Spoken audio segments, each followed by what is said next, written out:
importante que a gente vai complementando. Quero agradecer já de pronto a sua participação conosco.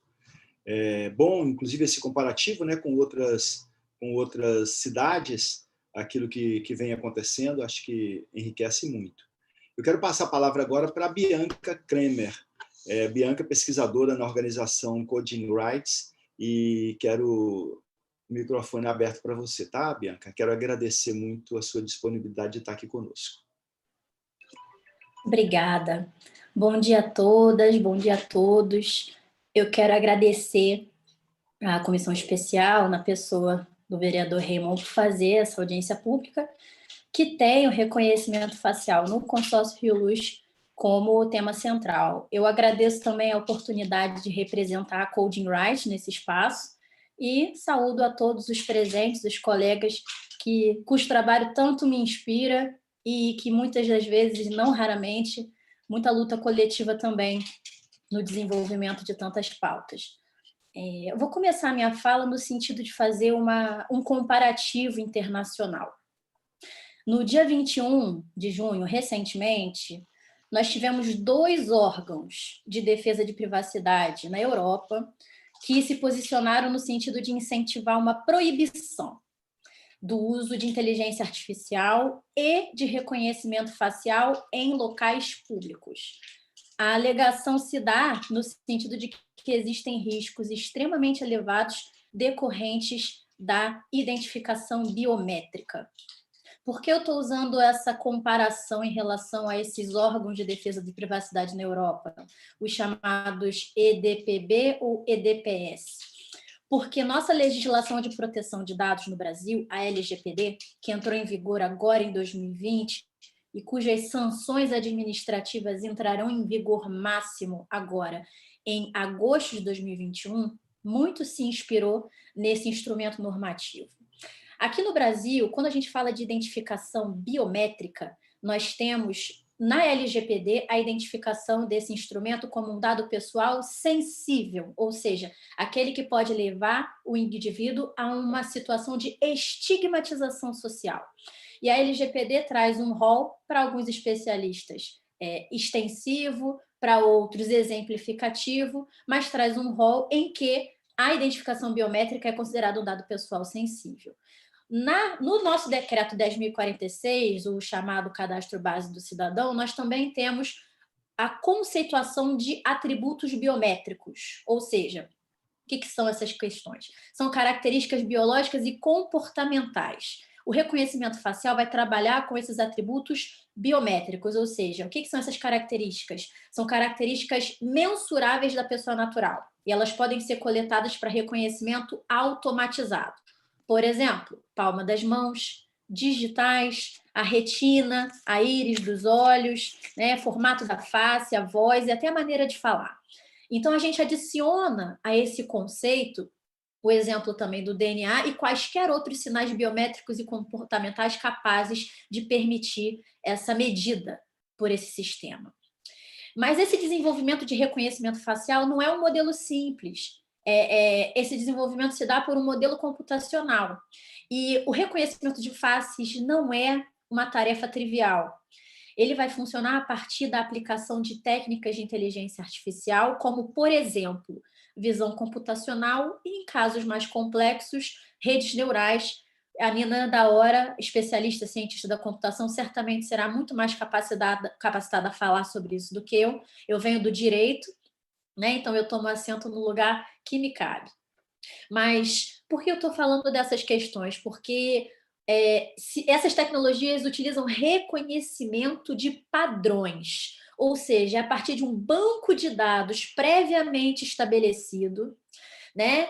E com o auxílio de um poderoso aparato computacional que permita o processamento dessas informações, o cruzamento de informações, que o uso dessa tecnologia é viável. E quando a gente fala do uso dessa tecnologia em espaços públicos, essa aplicação ganha ainda maior complexidade. Haja vista que esse contrato, né, de parceria pública e privada prevê a instalação de 10.000 câmeras de segurança e 70% delas vão contar com esse tipo de tecnologia. como está o nosso panorama jurídico para receber essa modalidade. Né? O nosso panorama jurídico de uso e aplicação de tecnologias de inteligência artificial, sobretudo em espaços públicos, ainda carece muito de regulamentação.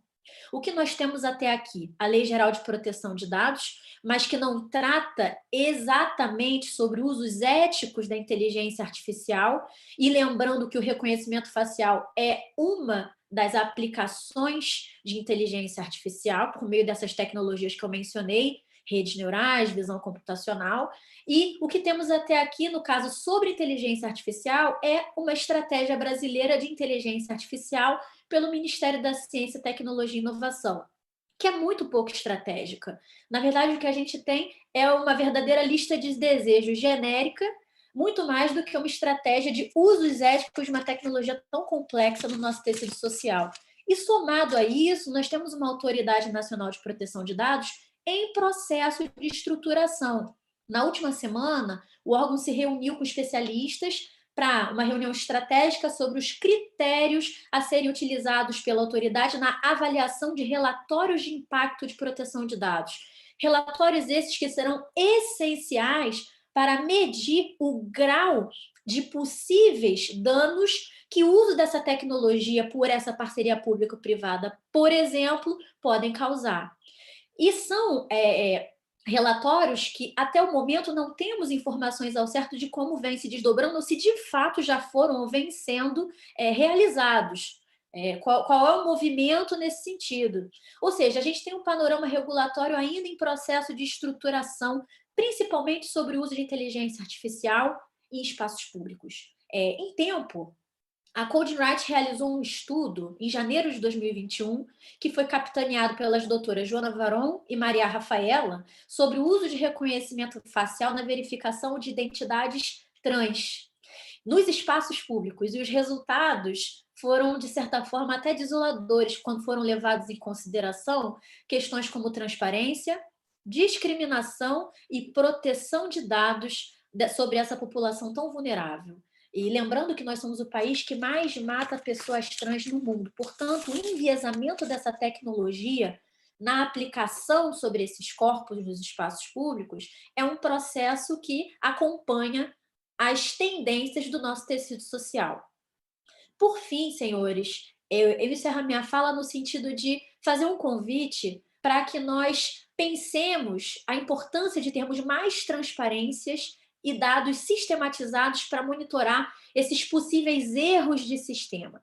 Erros que muitas das vezes são reduzidos a essa categoria de erro de design ou erro computacional, mas que, na verdade, se propagam como verdadeiros processos de discriminação e que desembocam nesses episódios de racismo, transfobia, discriminação algorítmica, como, por exemplo, nessa pesquisa publicada pela Coding Rights. Nós precisamos reconhecer esses perigos iminentes na violação de direitos humanos nos espaços públicos da cidade e que, de modo que esse discurso de modernização não nos engula num sentimento de tecnodeterminismo, que viola, no fim das contas, direitos fundamentais, garantias fundamentais, e a nossa conjuntura política e jurídica, no momento, não se encontra preparada para receber esse tipo de operação tecnológica.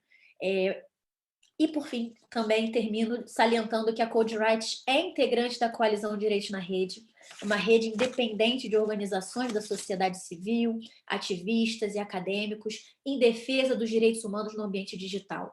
E, muito recentemente, nós, munidos da percepção do despreparo na adoção desse tipo de tecnologia, sem uma aferição adequada dos impactos sociais possíveis, nos juntamos a uma campanha global que se movimenta em direção a uma proposta de banimento do reconhecimento facial. Então, convidamos a todos para conhecer essas propostas, a promover um estudo aprofundado sobre o tema e reconhecer os impactos severos que o uso dessa tecnologia pode promover nos espaços públicos, como, por exemplo, nessa parceria público-privada, que é objeto dessa audiência pública na qual vos falo. Muito obrigada pelo espaço e aguardo para ouvir um pouco mais dos colegas sobre o tema. Muito obrigado, Bianca, por sua participação aqui conosco, notadamente muito enriquecedora. E a gente vai continuar com as falas, e vou abrir agora para a Nina da Hora.